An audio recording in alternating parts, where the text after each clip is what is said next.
Hi, everyone. Roger Knecht, president of Universal Accounting Center, and I am pleased and honored to have with me John Bates. John is someone I met recently, and it's kind of an interesting story. He professionally speaks to and trains the NASA astronauts, Johnson & Johnson executives, Accenture executives. He's working with the premier individuals business-wise, helping them be more authentic and more genuine in their communication. And I had the pleasure of actually attending a conference, ProfitCon, if you perhaps may remember, and there heard John speak. And honestly, John, I have to say, not only are you very genuine and very authentic, but you're very engaging. Your message resonates. And what's funny about this whole thing is it's such a small world. With all of his work that you're doing internationally and all the travel, lo and behold, he lives near me.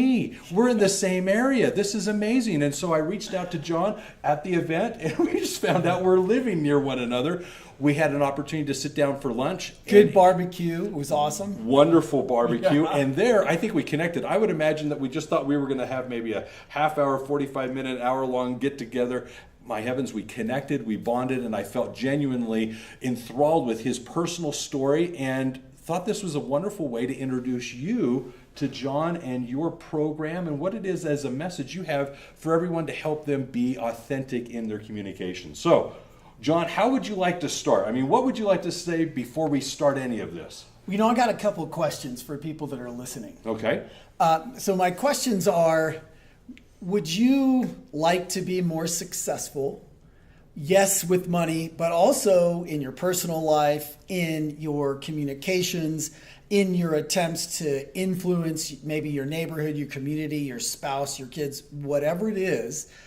That's probably a yes, right? I know you're just watching, but raise your hand. Yeah, that's a yes. So, that's, if people want that, they're in the right place. And it's not just success with money. Yes, it's that, but it's even on a deeper level, success with communication and relationship and outcomes from conversations and pitches and presentations. Yeah. So one of the things that I think is genuine that we can all relate to is even in business, it's personal. Yeah. You have that phrase of it's professional and personal, yeah. But communication is that genuine communication where you build rapport and you are able to communicate well and effectively what you're trying to get people to understand about you and what your offerings are. This is a sincere part of a successful business. Absolutely. Yeah.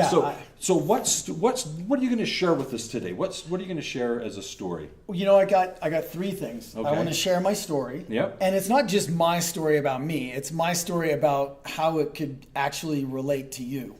And then the second thing is I want to share what I think are 5 very destructive myths. And I actually have a few bonus myths I brought along. Okay. Because I just think they get hugely in the way and I want to blow them up. And then I want to give people the 3 keys to a fast start with just far more effective, influential communication. And it's all based in human evolutionary biology and human neurophysiology. So 5 myths, 3 keys to fast tracking all of this. I love it. So we're not going to take any questions during this webinar. We're going to stay focused. I think we've got a very concise message. So John, what's the first thing you'd like to share with everyone?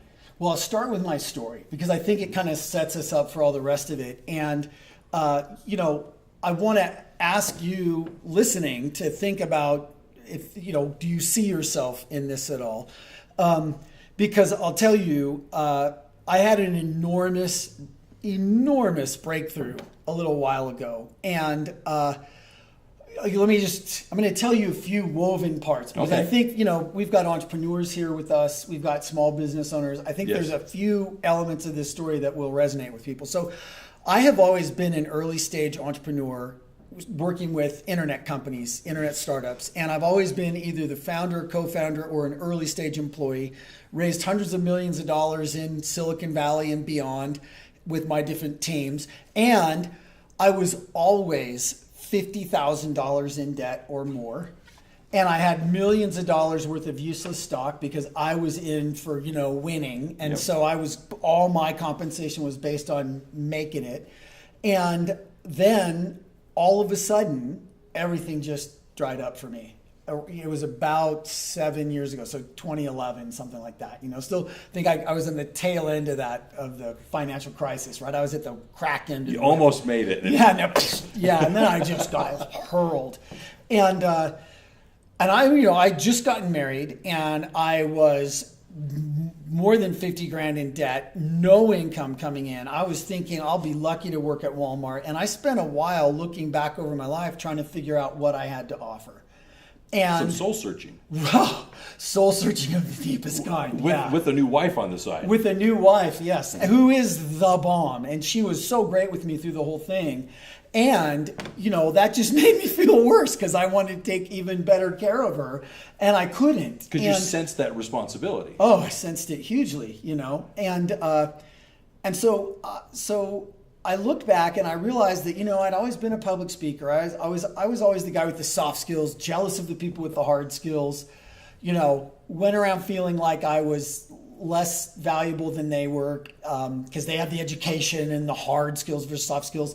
And looking back over my life, I realized, well, I've always been a public speaker and I've done some coaching and helped people with their speeches, and it's made a difference. And so I'm going to do that. And I called a few of my friends and I said, hey, you own an HR company or you're in PR. I think I'm going to be a speaker coach. What do you think? They all told me, don't do that. They're a dime a dozen. That's a nightmare. You'll never make any money. Don't do it. And so I cried for a while. And then, here was the big realization. I knew that I provided value doing that. And I'd heard my whole life, provide value and you'll make money. But I was always just focused on making money and I had debt. But I said, you know what? I know I provide value with this. Who cares if I make money? Now, I'm all for making money. That's how you sustain things. The funny thing about sustainability is you have to sustain it. Mm-hmm. But I stopped focusing on the money and I focused on the value I could provide, and I started doing this. And that was about 7 years ago. And I'm just going into my 7th year. So the first year and a half, I went further in debt. By end of year 2, started to sort of turn around. 3rd year, I made more than I ever made in my life. Wow. 4th year, I doubled that plus. 5th year, I tripled that plus. 6th year, I've been up with that. 7th year, up there too. And, now I'm looking at a wild breakout coming up in 2019. The big lesson for me was provide value, right? Because and I think one reason people tell you do what you love is because if you love it, you'll do it long enough that you could actually roll over into success. Right? And I think the value is more genuine when you love it. When you're actually enjoying what you're doing, you kind of forget everything else and you just get immersed in the joy of doing that value. Absolutely. I mean, There's nothing that I am on earth for, this is what I was put on earth for. And all that failure with all those different companies and all that stuff, it just gives me far more compassion in all my coaching relationships now with these really big top executives, where me having an understanding of failure and fear of failure and what it feels like to fail and what it feels like to succeed. Yeah, and, something that everyone, I think, struggles to relate to, you can genuinely have empathy for. Yeah, exactly. Yeah. So that's lesson number 1 is when I really focused on providing the value, I started making money. Now, here was the big breakthrough for me. I went to TED in 2009 and I saw speaker after speaker after speaker do something I had never done before. I'd seen before. It was just unbelievable, powerful public speaking. Yeah, TED's amazing. So I came back from that, and that was 2009. Took me a little while to get things going, but I got very deeply in the TED and TEDx community, and I volunteered at TEDx Santa Monica. And we had this guy early on come who had all the hard skills in the world, had a very interesting topic. I was super excited, but the minute he got up on stage, everybody in the audience checked out, including me, because he was so nervous and awkward, we thought we were going to throw up. And there was part of me that was just genuinely disappointed because this could have been so good and it wasn't. There was another part of me that I'll admit to that was going, ha, ha, ha, ha, ha. He's got the hard skills. He can't do it, right? And then my buddy Michael Weiss walked over and he leaned down and he said, John, we got to do something to help people like this. And it was a light bulb moment for me. And I created what you saw part of and what I'm here to talk about today. Yeah. And what I talk about all over the world, which is the Speak Like a Leader Bootcamp. Now, why that was so special is because knowing I was going to be working with very logical people a lot of the time. I'd been asked to do trainings for the TEDx organizers of Southern California, and I knew I'd be working with scientists and engineers and people with the hard skills, right? People with the money skills, all that. So I focused everything in this training in human evolutionary biology and human neurophysiology, so I could show people not only what works when it comes to communicating with human beings, but why it works based in science. And that completely changed my life because everybody's interested in that. And here's the really huge upside. Because they are principles based in our physiology, they are super simple to understand and implement. People go away immediately knowing what to do, not only what works, but why it works. Yes. When you know why, you can get way more creative, right? And you can implement it, you can integrate it in what you're doing. So one of the things that I don't know that you know, but I'd like to share here is that my actual degree technically is in communications. Oh, really? That's my cool. degree is in communication. And one of the things that I learned when I was in school that was just kind of like, it was an epiphany, is the fact that so much of our human communication is verbal, yet so many of us struggle communicating verbally our emotions, our thoughts. And so when you see TED, them getting up in such a short period of time communicating such intense conversation or points, that's powerful because it's on an emotional level, an intellectual level. Yes. And so when you're in business and you have a product or a service that you're trying to take to market and you're trying to get customers to believe in what it is you're offering, it's in the communication that's accomplished. So this is powerful. Yeah, super powerful. Now, let me put a pin in that because we're going to talk about superhero origin stories in a minute. It's one of the things that I'm going to say is the top 3 things you should go do to get a quick start at this. So when we get to that, remember this conversation. Okay? Perfect. Now, you've got 5 myths that you'd like to dispel. I want to destroy them. Yeah, destroy them. Okay, so what are the 5 myths? So myth number 1 is that there is such a thing as a naturally good speaker. Some people are just naturals. Boom. Okay? Wrong. Let me tell you what that really is all about. Calling somebody who's good a natural is how we get out of all that practice. That's all it is. I have a good friend that I've done a lot of work with, and he worked with Steve Jobs on all those big, unbelievable presentations, right? Everybody wants to talk. Yeah, the product launches. Yep, and everybody wants to be like Steve, right? He's a natural communicator. Okay, do you want to know what Steve Jobs, the natural communicator, did that made him that good? Would you like to know that? I'd like to know, Okay, yes. Here it is. You're not going to like it. Uh-oh. But it's important. You'll like it, but you won't like it.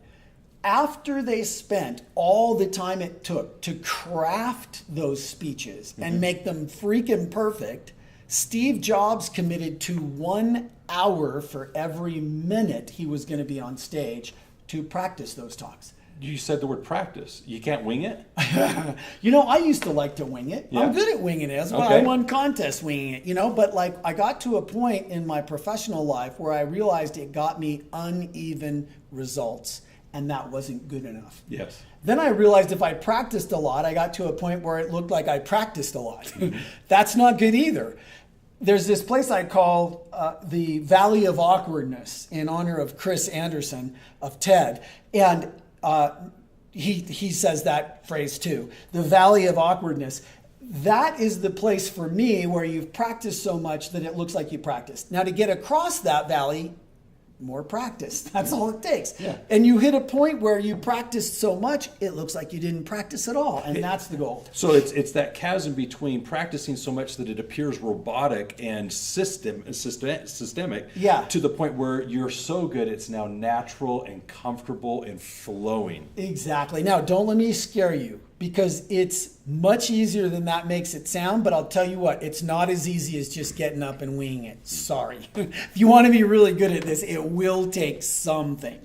Which, when we're presenting our products and our services, we have to move beyond that 30-second commercial where we're winging it or memorizing it to where we own it and we're passionate about it and it's our essence. I mean, we're going to talk about the difference that's going to make because that is a huge key. And I have gotten very clear over the past 7 years of working with people directly on this, that if people do not understand the real buttons that make that stuff go and how important they are. And man, I'm telling you, if you put a little bit of the effort that you put into the button that doesn't do it into the button that does, you'll be amazed at your success. Okay, so myth number 2. Myth number 2.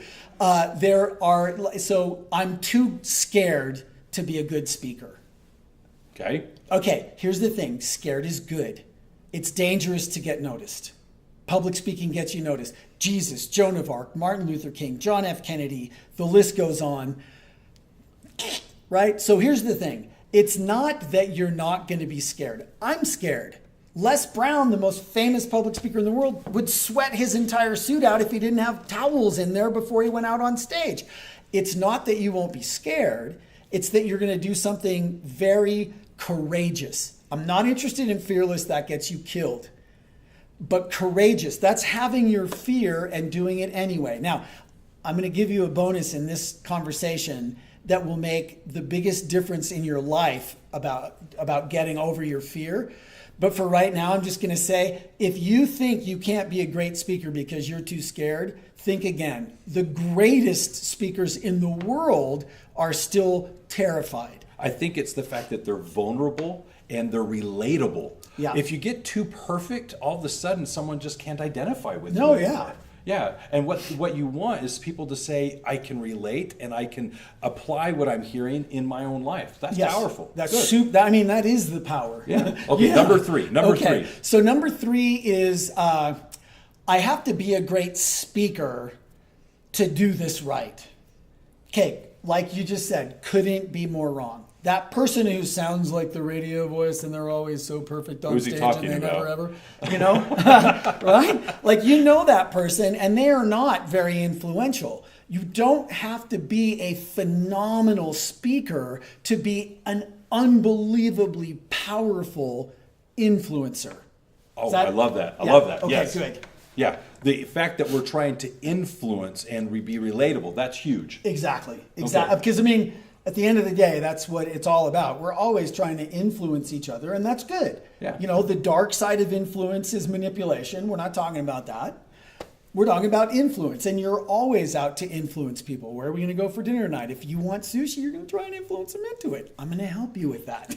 Or marry you, or go on a date with exactly. you, or be home by curfew. There's influence, right? Absolutely. And maybe to work with you versus someone else. They're going to spend that money somewhere. Why shouldn't they work with your Excellent. firm? Bingo. Right? Yeah. So now, right along with all this is, I'm an introvert. Is this myth number 4? Yeah. Okay. So myth number 4, I'm an introvert. I can't do this. Okay, actually, being an introvert has a distinct number of huge advantages. One of which is that people are very good at reading each other. You can tell that we're not tremendously introverted. I think I have my inner introvert, but I overcome it pretty well. People can tell if you're an introvert. And if you are an introvert naturally, and you get over yourself enough to get good on stage, boy, do people respond to that. You get extra points that Roger and I would never get in a million years. And you are probably very, very good at putting together your ideas even more succinctly, even better than we are. Because I'm an external processor, So introverts are usually internal processors, very good at this stuff. I love working with introverts. Some of the most powerful talks that I've ever been a part of creating were created and delivered by introverts. So, well, I personally like to think I'm an introvert in the sense that if I have downtime or alone time, that's very rejuvenating for me. But extrovert, that comes from the passion, the excitement, the enthusiasm that I have for what I'm doing. It comes from the fact that I'm committed, and it's through that I think I get that energy, that confidence. Yes. And so to tap into that Yes. and have it as a wealth of energy that I can draw from is huge. Yes. It's huge. And so even when I may think I'm an introvert in the sense that I do find peace and solace in my alone time, I do find that what I'm doing is something I'm passionate about passionate enough about that I'm willing to get out there and I'm willing to say this, and I've been doing it long enough, try and try again, that I think it becomes more and more natural, comfortable. Okay. Yes, Yeah. absolutely. All right. Myth number 5. And that's what we plug into. Yeah. With this. That's the exact. Tap into it. That's exactly it. So now, what number are we on? 5. Okay. So the number 5 is I don't need a coach. Now, let me tell you a quick story. Okay. When I was in high school, I won every contest I ever entered in public speaking and debate, except one, my freshman year. And that judge chased me down here in Salt Lake City somewhere 2 years later at another debate meet and told me he was really sorry. I should have won. He made a mistake and he'd been thinking about it ever since. He was just glad he could tell me and apologize. Okay. Now, let me tell you why that happened. I only figured this out much later in my life. I wish I would have gotten this lesson then. Okay. I had a world-class coach and I was coachable. At East High School in Salt Lake City, I had a guy named D.L. Smith. He was a world-class speaking coach at my public high school. And simply because I thought he was the coolest guy ever, I did anything he said. Stand on one foot, didn't matter. I did it just because I thought he was cool. Now, what that's called is having a world-class coach and being coachable. It would take me until my 40s to figure that one out. But once I figured it out, I looked back, and every place in my life where I had been truly successful, I realized I had a coach. And was teachable. Was teachable, exactly. Yeah. Now, he doesn't know this, but I'm going to throw in there something that's very similar. Yeah. Like John, one of my highlights in my high school years was in my 12th grade year, I had the privilege of getting into the debate class. I should have been involved with that in my freshman year. The teacher, of all the teachers I can remember, Mr. Ochoa, was a phenomenal person that I could really relate to, and I gravitated to him. We went to Berkeley and competed, and I also did very, very well in the competitions. And the beauty of it was this: not only is it was the coaching and the teachableness, it's the fact that I learned I needed to understand other points of view, other people, and it was the fact that I had to be willing to listen, and that was huge to me. So like being teachable and having an excellent coach, teachable, it's listening. It's being able to take and hear what's being said and then adapt and apply it. So that's huge. I love it. Teachable and coach. Yes, that's right. Find a great coach and be coachable. That is, it's a myth to think you should be able to do this by yourself. All right. So hard to see the picture when you're in the frame. Oh, yes. Perspective is everything. Yeah. A coach can give you a perspective that you'll never have. You just can't have it. And one of the things I love about coaches, there's two things. One I always say about coaches is coaches, if you take away the word from like a person who's a coach and think of the other definition, which is it's something that transports you from one place to another. You get inside the coach and the coach takes you. It's like Cinderella going to the ball. The coach takes you somewhere. Yeah, absolutely. The second thing about a coach is with regards to a coach, the coach doesn't always have to be better than the student.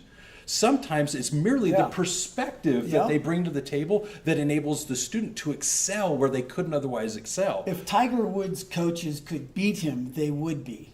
That's exactly right. But they have him beat everybody else. Because he has the skill and the talent where they may not have the physical physique or the age and so forth. So that's where the beauty of coaching comes in. It's powerful. It's really good. Very I love it. important. I love it. All right. So we've got the 5 myths. Okay. Some bonuses.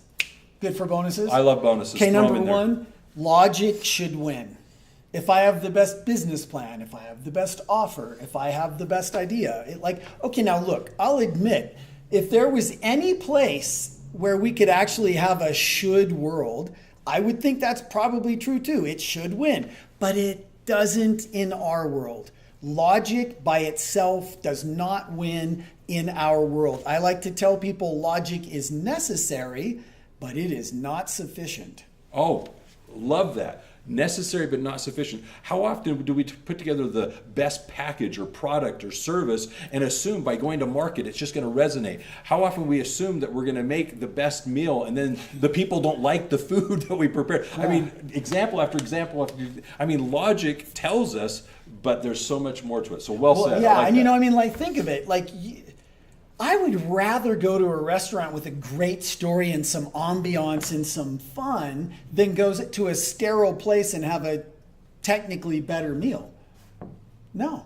Because there's an experience associated with the food. Exactly. I get that. So logic is necessary, but it's not sufficient. That's a good bonus. So, good bonus. Bonus number 7 is that I can't be powerful with people who outrank me. Have you seen that come up? Yeah. Like, here I am, I'm young, whatever, I'm not on the same level hierarchically. So I see so many people that are rising leaders that have everybody's attention, that think they're going to be great. And every time they get up to present in front of people who outrank them, they make themselves so small and they have a squeaky little voice and it doesn't work and they're not powerful.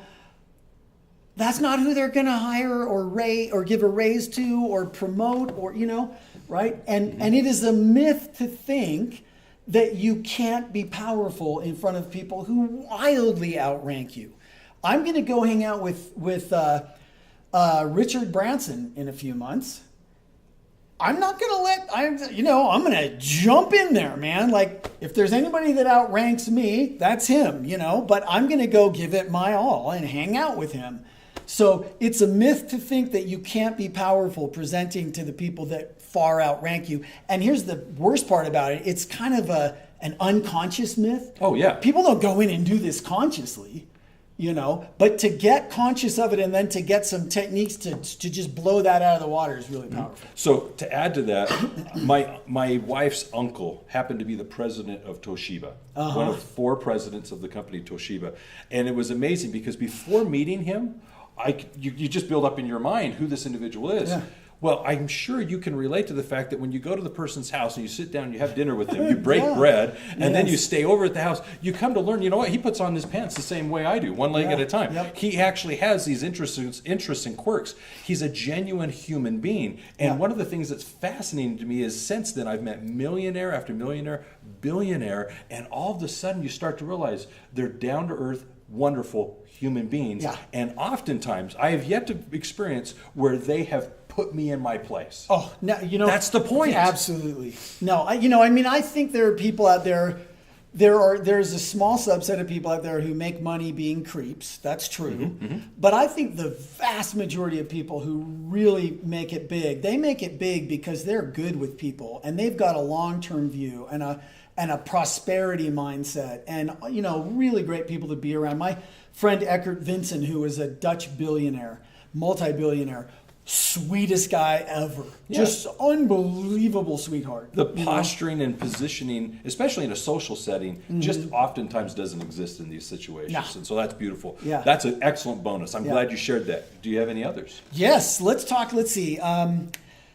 It's going to take a long time. This doesn't take a long time. Oh, yeah. People legitimately kind of think, it's going to take me months or years to get good. No, I've had people walk in, work with me, be terrible, walk back out a couple days later, a couple weeks later, even a couple of hours later, and be freaking phenomenal. There are just things that you can't see. We all can't see our blind spots. Mm-hmm. There are things there. We get them out of the way. You already have everything you need. You've been talking to people your whole life. The vast majority of this is mental jujitsu and an understanding of some very, very powerful and very clear, simple concepts. Everyone has a story to tell. Everyone has a genuine, good-natured part of them, and what we want to do is tap into that. And listen, you know what's so funny? That's the final bonus myth, right? I don't have a story to tell. I don't have any interest. John, you've done so much interesting stuff. You've met so many interesting people. Yes. Yeah. Well, guess what? So have you. It does not matter if my story or your story or their story is as dramatic as someone else's. All that matters is that it mattered to you and that it's authentic. Period. And if you start looking for any place in your life where something touched you or moved you or taught you a lesson or any of those moments, and they're authentic to you and they actually matter to you, guess what? That is a story that would matter to the vast majority of people on the planet. They would relate to it. They'd love to hear it. They'd get something out of it. I love the word relate to it. We all are experiencing this human existence, and it's so similar. It's less dissimilar. We're all absolutely. experiencing the same trials, the same frustrations. We're also experiencing the same successes. That's the beauty of life. Yeah. So we just want to share that story. Love it, love it. Yeah. Thank you for those. You're welcome. Not only just the 5 myths, but also those bonuses, because as I'm sure you could tell, there are definitely things there that you can use to help you better communicate both personally and professionally. So now, let's talk about the 3 keys to accelerate that. Okay, so the 3 keys to accelerate that are, number 1, like we said earlier, it's not logical. But now I'm going to give you the key that goes along with that, okay? So here's the full key. It's not logical, it's biological. When you understand the biology, you can make it logical again.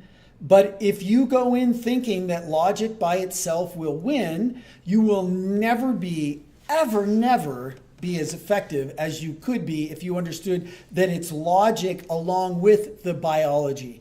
And what the biology really calls for is emotional connection. Now, I've got a lot of techniques, I've got a lot of ways to approach that stuff, but let me tell you fundamentally, the bottom line is the way that our brain works, the logical brain has to go through the ancient emotional brain to get your body to take action. That's true for your clients too. So if you dump your logic on people before you've made some sort of an emotional connection, it will just bounce off. So the first key is make an emotional connection somewhere, somehow, very early on with people. Small talk's been misnamed. It's actually big talk. There are a lot of other ways that you can do it. Comedians are really good at this. Watch the beginning of any comedy act. When they're out working their material, they're really good at making those emotional connections, but you must make that emotional connection before you go into your logic. I love this. This is so true. One, I learned early on as building a relationship of trust. Stephen Covey spoke of it as saying, no one cares how much you know until they know how much you care. What we are trying to tap into is the word rapport. Yeah. People want to feel as if you have something in common with them. And so the sooner you can help them laugh, or the sooner you can get them to see that there's something familiar, all of a sudden those barriers come down, the wall comes down, and now you're relatable, and that's where you can now start kind of building what you want to do next. But none of it matters until you have that relationship. Exactly. I love it. People can't take action without that relationship. All right, second tip to jumpstart. So the second tip is, I'll say it like this: be responsible, not just for what you say, but for what they hear. Now, I'm going to tease the DMV for a second, forgive me. But, that whole attitude of I'm not responsible for what you heard, I'm just responsible for what I said, that's like the DMV, okay? You can get away with that working at the DMV, but they don't get paid on their results. They don't get paid on closing deals. You get paid on closing deals. You get paid on your results with your employees. You get paid all kinds of ways that are essentially based on what you can actually accomplish out there in the world, not just what you say. So that was an enormous breakthrough for me, was when I started taking responsibility, not just for what I said, checking the box, I said it. I started going out of my way to check the box. It landed over there. Not just it washed over their ears, but it landed over there. So that's the next quick start for communication, is how can you actually take responsibility, not just for what you say, but for what another human being hears. And I know it sounds crazy, but it is absolutely doable, and it's one of the most powerful things I ever teach people. Huge. This is huge. When I shared earlier that I had gotten my degree in communication, this was actually the second most important thing I learned, which is you're responsible not to communicate, but for helping them understand. And you're responsible for that. So I learned that there were 3 ways to really communicate. It was speaking at someone, to someone, with someone. And the further you can get down into the with and have that dialogue, that's where the communication starts to really work, because you're able to then ask, so what did you understand, and what did that mean to you? And get them to repeat back what it is that was asked, so that you can confirm they got it. Yeah, absolutely. I love that. That's a wonderful lesson. Perfect. Well said. You know, in my verbal choices and in my email and writing choices, I go out of my way to never say it was great talking to you. Yes. I always say it was great talking with you, or I'd like to talk with you. I'm looking forward to talking with you, because I want to remind myself that that's what I'm up to. Yeah, no one wants to be spoken at. I mean, that's when you go to a large meeting and someone's on stage and they're speaking at me, and they want to get down to the point where it's to, and what you strive for is creating that experience as if it was with them. Exactly. Well, those are the greatest speakers. Yes. They can actually do that from a big stage. Yes, I love it. Okay, number 3. Okay, number 3. So how should I say number 3? This is what we talked about earlier. Number 3, quick start, secret number 3, is find and hone your superhero origin story. Wow. Now, can I give a bit.ly link to a thing that'll back this up, and then I'll explain it? Yeah, mention it. I'd be happy to put it in the description below, so that'll be fine. Okay, so it's bit.ly / capital ESS, then all small letters, superhero. Now, here's what it's about. You have a superhero origin story. We all do. In fact, we all have lots of them. And it's not about you making yourself a superhero. That is not what this is about. I chose the name superhero origin story because superheroes always have such interesting origins, right? Peter Parker, bitten by a radioactive spider, turns into Spider-Man. You know, Clark Kent from Planet Kryptonite turns into Superman because of our yellow sun or whatever the heck it was. But the point is that a person transforms into something else because of this moment. Now, you had lots of those moments. Every time you chose to do this versus that option you had that last time or this time, this over that, this over that, this over that. You've always made a choice that led you to this. Every time. All those inflection points are potential superhero origin stories. Now, when you find a couple of good stories like that let us know as your audience what makes you tick, what touches your heart. When you were weighing the choices of between going to this school or traveling around the world, what were the benefits to both, and why did you choose traveling around the world for a year versus going to grad school or whatever it was, right? We want to know what drives you and makes you tick. And these can be very short stories, but they're pithy, meaningful moments.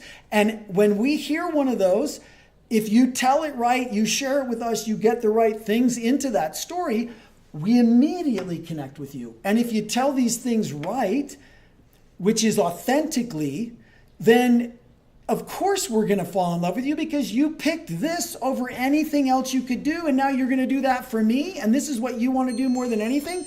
Well, that's awesome. Yeah, so one of the things that I think we want to stress here, he's taking care of the phone. Totally apologize for that.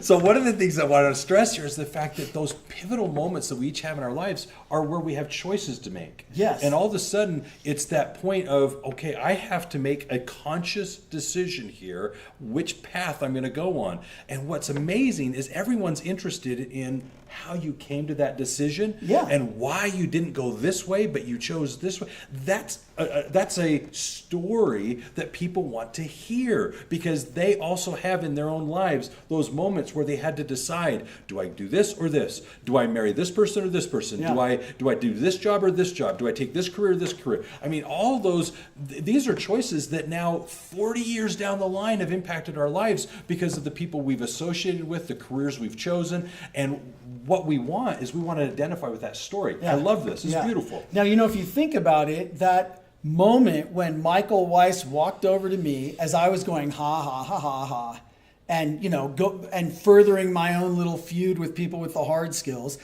when he leaned down and said, we got to do something to help people like this, and I got it. It dawned on me, I could either honor the chip on my shoulder or I could honor the people around me. And when I started to honor the people around me, everything changed.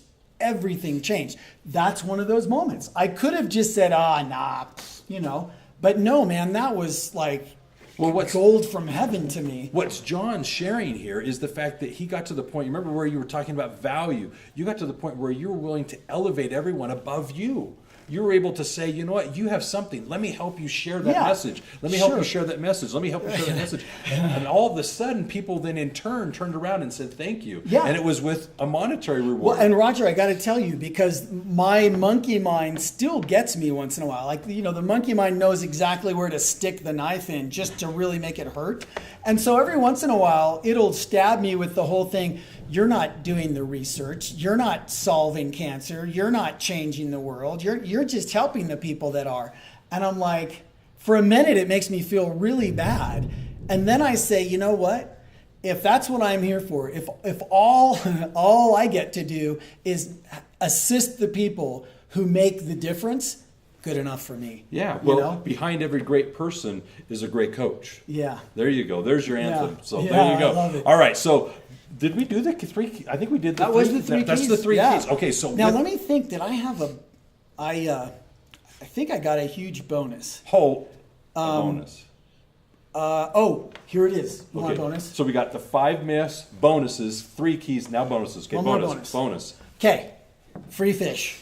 When you're training killer whales and stuff, you give them fish when they do stuff, know. Well, if you give them free fish once in a while, for just give them free fish, they become much more trainable, which makes sense to me. I think that's cool. Huh. So I call this free fish. Free fish. So if you want some of the best advice I've ever gotten for public speaking, and if you have any nerves about public speaking, that's good, by the way. If you don't have nerves, we call that sociopath. And we're calling this, you're alive. Yeah. Nerves mean you're alive and you're functioning. So best advice I ever got from 2 different sources, same advice. Snoop Doggy Dogg and one of the most top-notch leadership coaches anywhere in the world. Snoop Dogg said, don't be nervous. Be at their service.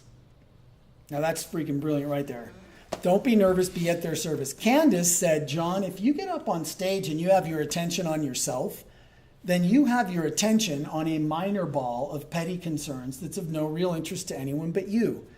Ouch, but it's true. She said, if, however, you get up on stage and you have your attention on the audience and the difference that you're going to make for them and the difference they're going to make with the people in their lives because of it, well, now you got your attention on something worth thinking about. So don't be nervous, be at their service. And when you flip it from nervous to being at their service, don't call this nervous anymore, even if you're still sweating. Just the same, call it excited. Instead of being focused on yourself and nervous, be focused on them and excited. It feels about the same. But the second one works way better. I can definitely say that once you get outside of yourself and focus on those around you, you lose yourself in them. You Absolutely. lose yourself in the that best service. of ways, yeah. Yes, I love it. Okay, so you've done exactly what you said you would do. You shared the 5 myths and you addressed each of those, gave us some bonuses.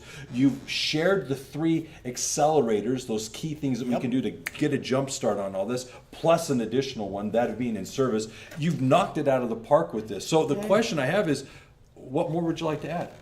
Well, I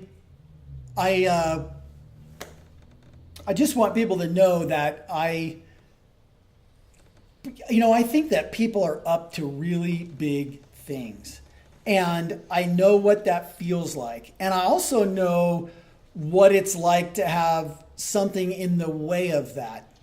And to get that out of the way again is one of the most amazing things that I have ever experienced. And so, I would ask, do you think people learned something today, or at least got reminded of something that was worth getting reminded of? Oh, yes. Okay, good. Yes. Good. All right. So, because I know for a fact that being far more effective at communication by understanding the fundamental biology and neurophysiology of communication makes one of the biggest differences for people that people ever get. Mm-hmm. So, I hope that this has made a difference for you. I hope this time has been valuable to you and worth your while. And, sometimes people want to know about if they want to work with me further, they want to know things about that. So should we talk about that? We do. And I'm going to just transition there with two things. One, John genuinely sees people for not just who they are, but who they can be. He sees past what we may see as our imperfections as to what we can be. And that's huge. And I'm not trying to just say it as lip service. He genuinely gets to know us to the point where you see what our potential is and you make it a reality. Yeah. The second thing is what he was sharing a moment ago is the fact that there's both an art and a science to this whole process of communication. It's not as if it's something you ad hoc or ad lib or wing. It's something that when you have a true message to share, when you have a product or service you're trying to take to market, when you have relationships you're trying to build, if you can just sit back for a moment and consciously follow a process that puts the onus on them and helps the person outside of yourself, this is such an easy experience when you work with a master, when you work with a coach, when you work with someone that's teachable. Yeah. So, yes, please share what it is that you have to offer everyone, giving you a chance to work with John. So let me just say something real quickly, because what you said there is one of the greatest honors that I think I could hear, that you see that I do that, because the reason that I'm here is because a number of people did that for me. And it's one of the things that I teach, and one of the things I work on a lot myself is speaking to people like they're great, no matter what they think, whether they know it or not, to speak to the greatness in everyone. And the way I learned that was by having some unbelievable people. It makes me emotional. Do that for me, or I would never be here. I would still be crying and blowing boogers and applying to Walmart and. Sometimes it just takes, when we're in our lowest of lows, someone to say, "I believe in you." Yeah. Oh, and I can't even tell you. As scary as I think life is, to have someone just look at you and say, "But I do believe in you. I see so much potential. Let me help you get there." Is huge. This is kind of related to the astronaut story. When you were on stage, John was sharing how he was recognized for having worked with the NASA astronauts. These are accomplished men and women that are very successful in the Air Force, wonderful as scientists. I mean, they're the cream of the crop. And they're turning to John and thanking John for helping them tap into that greatness of themselves. Yes. That's huge. Yeah, I mean, it's a bucket list like just about no other, Yep. Yeah, that was fabulous. So what is it you have to offer them?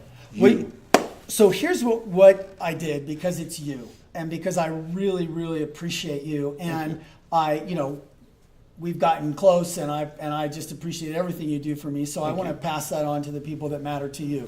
So I've got an online course called the Speak Like a Leader Bootcamp, and hundreds and hundreds of people have done the online course, almost 1,000, and thousands have done the live training that this is based on. And regularly people say that it is the single most impactful training they've ever done. Now, that's normally $19.97. I'm going to make it $9.97 for this offer.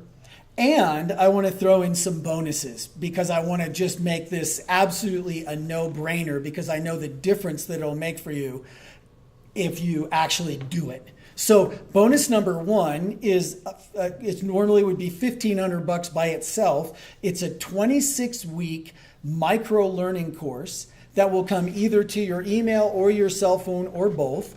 And once a week, you'll get a short, approximately 3-minute video. You'll get asked a question, and then I'm going to encourage you to meditate on that for the week. Take this thing on that's in that short video this week, and then next week, and then next week. And by the end of 26 weeks, if you can manage to get yourself to actually do this, you will have formed a bunch of really good new habits around the world of powerful, effective, influential communication. Wow. So Yeah. Okay, so that one, just, we'll toss it in. And then I'm going to send you a link to, probably it'll be like a Dropbox folder or something, but I've got a bunch of fun little documents and, handouts and things that you can print out and put up around the house, suitable for framing. That's usually $200. That will come for free as well.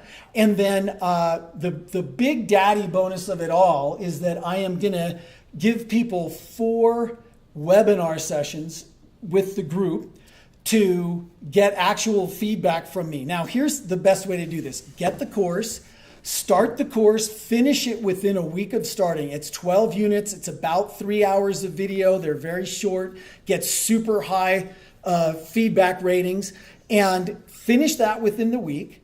And make sure you've done the entire course before we start that 4-week, once a week webinar session. And I'm telling you, you will go out the other side of that webinar session with a superhero origin story, with an understanding of the neurobiology of human communication that will set you up for a lifetime of success. And it will be super fun. And think about all the people that you will meet in that webinar who will be super cool people for you to know. Now, normally that would be, that would be at least $7,500 to be in that webinar series.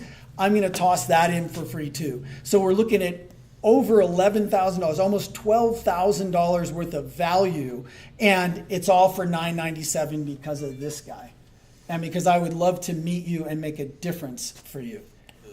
One, I am blown away. This is very generous on your part. John is an amazing coach, and what you're offering is exactly the tools, the resources, the support that you need in order to excel personally and professionally in your ability to communicate, whether it be with the family members, business peers, whatever the case. Human beings, as long as they're human beings, it'll work. Communication is key. It's essential. And just from an accounting perspective, one of the things I would stress is when you're going out trying to find and then later retain clients, this is huge as you're building those working relationships with clients. Yeah, let me say something about that, because one of the reasons that I'm so excited to work with you, it's one of the reasons that I'm so excited about Profit First and Mike Michalowicz and all that stuff. I had an experience, I'm not going to name names because there was really good stuff and there's also really bad stuff, but I had an experience where a young man came to me right as my business was starting to take off, that year 3 where I made more than I ever made in my life.